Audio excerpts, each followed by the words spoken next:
بسم اللہ الرحمن الرحیم۔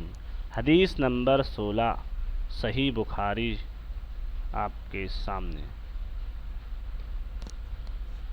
حدیث نمبر 16 صحیح بخاری۔ نبی کریم صلی اللہ علیہ وسلم سے آپ صلی اللہ علیہ وسلم نے فرمایا، 3 خصلتیں ایسی ہیں کہ جن میں یہ پیدا ہو جائیں اس نے ایمان کی مٹھاس کو پا لیا۔ اول یہ کہ اللہ اور اس کا رسول صلی اللہ علیہ وسلم اس کے نزدیک سب سے زیادہ محبوب بن جائیں۔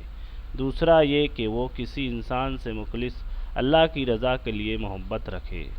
تیسرے یہ کہ وہ کفر میں واپس لوٹنے کو ایسا برا جانے جیسا کہ آگ میں ڈالے جانے کو برا جانتا ہے۔ یہ ہے حدیث نمبر 16 صحیح بخاری۔